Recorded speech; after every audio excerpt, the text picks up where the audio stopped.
Hey, good morning, everyone. It is time for the After 9 social media extravaganza on this Thursday. It's Mike and Lisa from AM800. You can listen to us on AM800 CKLW 5 to 9 weekday mornings, and you can watch us here wherever you're watching us at whatever time. We are normally live, though, around 9:30, 9:40. What's happening, Lisa? Oh my gosh, what isn't happening? Are you kidding Wow. me? So today, I talked about on the air my latest bird saga in my Yes. backyard. Now, last year I had one similar. Now, what happens at this time of year is all these baby robins are born. And because I have a treed backyard and live in a treed neighborhood, there are a lot of bird sightings and baby bird sightings and that kind of thing. So yesterday, I was in my backyard. I noticed earlier that Mike the cat from our neighbors, he was really interested in what was going on in the neighbor's yard. And he was sitting on my property and looking. And I thought, oh, isn't that cute? Like he's waiting for his family to come home or whatever. Yeah. So I continued in my backyard. Then I heard a few minutes later, just squawking. The birds were freaking out, screaming, and you just knew, right? And so I looked at my stepdaughter, Christy, and I said, uh-oh. I'm like, Mike got one, and I'm Trouble. afraid to look. I am totally afraid to look. So they were continuing squawk, squawk, squawk. So I kind of looked around the corner like, do I look? Just inch by inch, maybe. I only see a little bit of it. And I saw Mike licking his lips. Oh, no, And that's a bad sign licking right his there. lips, yes. But then I saw a little bird, like a robin. Like he wasn't a baby. I'll call him a teenager. Okay, he was Okay. about a teenager, and he was running. Like, he couldn't fly, but he was running like his life depended on it, which it did. And he was running along the side of my backyard, in my yard, along the fence, hiding. And then he'd run a little bit more and hide, run a little bit more and hide. So Mike was now nowhere to be found. So I kept my eye on this little bird, and I call him Norman the second because it was a Norman the first. And Yep. he ended up like just sort of hanging out in my backyard. He could not fly up to the fence. So I'm like, okay, if Mike comes back, this teenager is a goner. So yes, fledgling. That's right. Fledgling is the right Fledgling. term. Yes, Okay. because he's not little. He's not just out of the nest learning to fly. He's like beginner's license, ready to ready to have his driving test and go. Okay. So I watched him, and he managed to sort of like jump his way up because I've got a few like things in my backyard that he could like jump on, like some statue thing. And then he ended up on the bottom branch of one of my smaller trees, and he was kind of hidden in there. Okay. And his Little coloring, like camouflage. he's not red or anything yet. He's just a baby, so he kind of really blends in with the tree, which is good for a number of reasons. So I watched him a little bit, kept going out and checking, and then he somehow ended up, because I went out and I came back, he somehow ended up on my fence, but in between, like I've got sort of like these wrought iron pieces and then another piece on top. He was sort of in between the two. And his mom, which is so cool to watch, kept coming back and feeding him. So she'd fly away, and then I'd get mad, like half hour would go by. I'm like, where are his parents? Right. Aren't they worried? I'm How worried. you're responsible for Right. Norman. I can't watch him all the time. Can we So call bird services? I should have. So the mother would come back periodically and feed him, and then she'd take off again. And then Okay. it started raining. Oh. And all the birds disappear when it's raining, all except Norman the second. He just sat there, kind of huddled on the fence. Felt kind of bad for him. I kept watching, and I was watching for Mike the cat to come back. So then there was that. So it got dark, and as of like 10 o'clock, he was still there. Woke up this morning, gone. So I don't know. I looked all over my backyard just now after we got off the air at 9, and I can't find him. But I was having like this back and forth dilemma. Like, do I pick him up put him in a box, make sure or take him somewhere to make sure he's not injured, or do I wait it out? Because maybe it's just like he wouldn't have been able to fly anyway. Maybe Yeah. he's not that injured. Maybe he's just stunned. So I didn't touch him. I just kind of kept my eye on things, and now he's gone. But I have a slideshow for you now. Oh, okay. All right. We'd Well, like if to. you'd like to start with picture number 1, I will All right. explain in my PowerPoint presentation, my TED Talk on. Oh, is this on, your TED Talk on Norman the Second? Mhm. Okay, hang on. Let me get this going here and start with our first photo of the day. And Getting lots of great information here too. Mary says, "Moms put their birds somewhere." No, that's the wrong one. Can you go to that's the other wrong bird? one. Oh, sure. Yeah. I don't know. Uh, I don't know. I don't know what I'm doing. I'm Please sorry. hold. I thought I sent them to you in order. I don't know. It gets messed up when you download them and all Do that you stuff. see them? Oh, okay. Okay, so you wanted let's see, this one, or is this the one I just brought up? Let's see. Come on. There's one where he's like on a black. Oh, okay. So yeah, thanks, Mary. My Pharaoh brings me one every day. Jeez. And what did she say? And are you clicking too? Yes, I'm clicking. We're both clicking. Stop And I clicking, take everyone. it and put it back. Moms and dads do feed them. Okay, Mary, good to know. So here's little Norman the First. Very cute. This is the first one from spring. last year? Yes. This is Norman from last year. And he's really little. Like he's not even a teenager yet. He's like preteen. He's probably like, a 12-year-old. So, he's not even interested in girls yet. He is, he's just a little guy, and he ended up in my backyard. I think he just fell out of the nest. And it was so cute to watch little Norman the First last year because his mom would sit up on the fence, 4 feet above him. And she'd be like, come on, just please try to fly up to this. And he would try every once in a while. And you can see because they get down and they try and like use all of their energy and all of their might to fly. He just couldn't do it. So he ended up on the branch in one of my trees, one of my evergreens, and he sat there all day trying to figure it out. And his mom was so mad at him, like, you're an embarrassment to the family. Why can't you fly yet? Your brothers and sisters are already taking off. Anyway, so that's Norman the First from last year. Now, let's go to Norman the Second from this year. There he is. As you can see, he's a little bit bigger than Norman the First. He's like a teenager, but you can tell he's still young because he's got that like that soft feathery stuff on top of his head. Yeah, a little fuzz there. Little fuzz. Yeah, so Norman the Second, he's still stunned. This is after he made it from the tree to the fence. So he sat there for hours and hours and hours, not moving. And then his mom would come and give him food every now and then. So that's where I last saw him when I went to bed last night. Okay, so that's like, between you and the neighbors type thing? Yes. That's where that is? Okay. So I was watching for this dude. This is Mike the cat. Wow.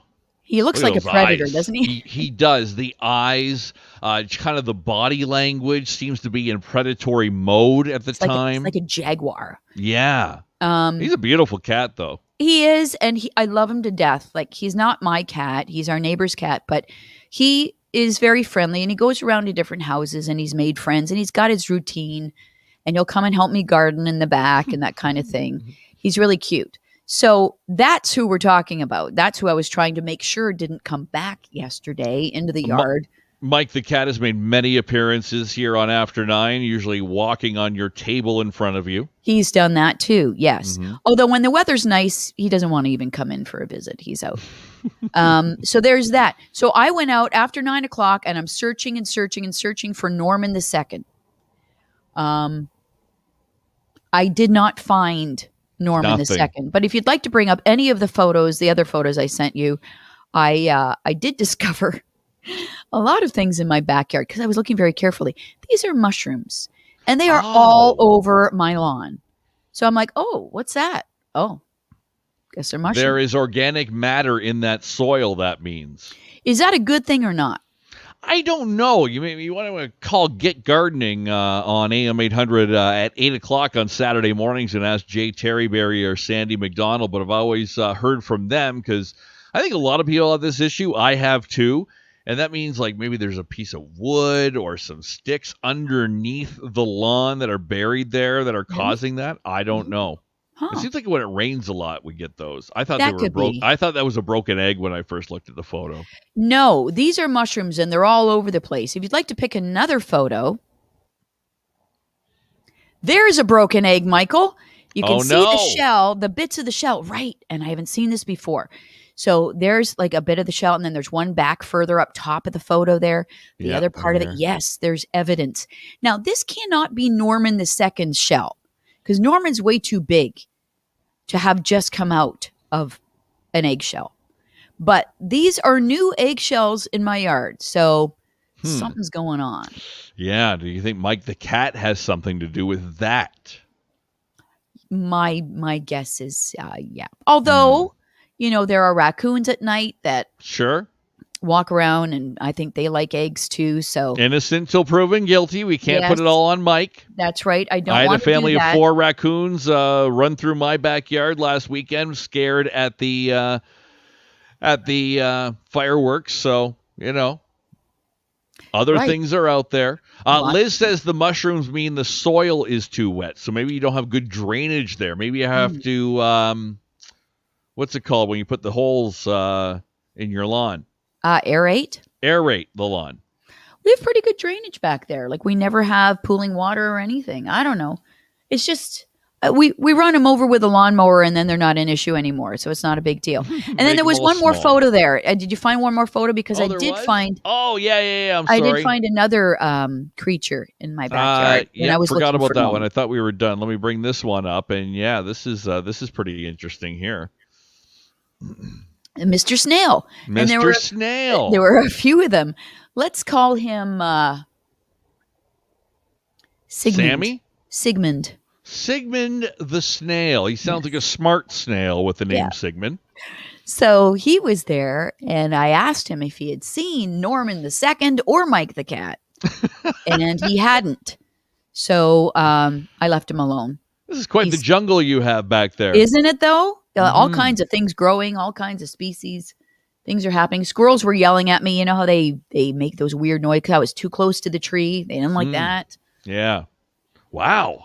I'm A like, lot don't worry, going on. everybody. Yes. Mary says, nah, cats don't touch eggs, just birds. I'm a cat person. Anything you want to know, I might know. All right. Well, we unfairly included Mike in that as one of the suspicious characters.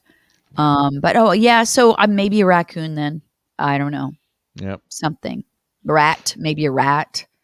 Could be. So now have you given up your search for Norman the Second? Are you maybe just hoping to randomly find him when you're in the yard today? Are you going to put out a full search? I did a full search. I really did. I looked under and in everything. But you know what makes me think that he's not in my yard anymore is I don't see his parents anywhere. I don't see the robins around, getting a little anxious that I'm there. So that's what I'm going to look for today. And hopefully he's learned to fly overnight. Yeah, I hope so. Just instinct is amazing to me, though, that this little guy knew, oh my God, my parents are intercepting with the cat attack. I'm just going to boot it. I'm just going to run for my life. And he ran and he hid behind one. Then he'd go and he'd run behind another. And he knew, instincts knew, I should get up higher. I can't be on the ground. I got to be up higher. So I watched his little panic attack occur. Weird when it happens in your own yard because then you feel responsible. Guess. Yeah, I guess. Wow, that's crazy. Well, I hope he's okay. I hope he flew away. I hope he got his wings and flew away and is safely in a tree somewhere or flying through the air and he didn't meet his demise because he looks very cute. Yeah, he's cute. But you're right. Animal instincts are truly amazing. I even see it with Lulu. Can you see Lulu? Where is she? Oh, there she. Oh, Her instinct is apparently to sleep right now during the I, After 9 show. I like her sexy pose. She's all kind of stretched out there. Yeah, we call her that her George Costanza. Remember when George was like taking sexy photos for the for Photoshop or what was it called? What was her name? Photoshop something. Photoshop. Hello Photoshop Cindy or something like that. Oh, So funny. Sheila, Photoshop Sheila. So that's what we call her, George Costanza post. But even her, like, we just took her for a WALK. She did her business and then kicked up to cover her tracks, right? Which like they to cover never the do. scent. They never do. No, like, no, it's never accurate. No, I guess they don't have to anymore or something like that. But that, and then when she digs at her bed to get comfortable, that's an instinct right? as well. To I don't know what exactly they do that for. Is that try to get low in the ground, low in the dirt to protect themselves, to stay It's like low? when the cats do this with the blanket and the bedding before they lie down. It's just comforting. It's got to go back to like them being babies or something. I don't know. Oh, it's got to go back like way back, like to when they when the cats were like lions and the dogs were like coyotes or wolves or something. Making a den. Yeah, that's it. It's exactly it. So it's okay, crazy. So Linda's saying that snails aren't good in the garden. Why? Where are they good? Where should snails be? I know. I've been wondering about this area of my lawn that's not looking too good, even though I'm watering it. And like I looked up all these reasons. It could be like something like maybe snails, grubs, other insects taking all the nutrients out of the soil, not leaving it for the lawn. It could be your pH levels, are off. I'm going to go get a testing kit today and test my soil. Oh, wow. And then what will you do? Well, if it's too high, then you have to add something to it. I forget what it is. Lime or something like that. You got to add that to the soil and mix that in and all this crap. So it's not looking too good in a few areas of my lawn. They said there could be a number of reasons for it. So I'm moving to a condo. Seriously, so much lawns look so easy to take care of, and they're not if you want a really nice lawn. This thing was looking great in spring, and now it's getting thin. It's turning like that whitish, brownish color. But that happens every year, right? I know, but I've been watering it like every second day for 20 minutes each time. Jeez, and they said, maybe you're watering it too much. I'm like, what? How can a lawn have too much water? That's so funny. Michelle says, where do you get a testing kit? In your local hardware store will have one. I'm going to Home Hardware in LaSalle. They have them there. And it's like little test tubes. You put the soil in and then you shake it up. And I think they have like ones where you just like stick like a thermometer type thing in the ground. It'll tell you the pH. Okay. Big day over here. Yeah, no kidding. Big day. Ask them about mushrooms and snails when you're at the hardware store. See if anybody knows. All right, I'll ask them. What's the deal? Snails good? Snails bad? Mushrooms? What's the deal? Eggshells? What's the deal? Birds that can't fly? What's the deal? What's the deal? Yeah. All right, that's enough for today. We're at the 18-minute mark. That is way too long for the topics we had today. But I like the photo presentation. That was very nice, the slideshow, once we got it going. Lisa, you enjoy your day. Updates on Norman II tomorrow. Yep, I'll have a look. Okay. All right. Have a great day, everyone. Enjoy it. And we'll see you tomorrow morning, 5 to 9 on AM800. Bye, guys.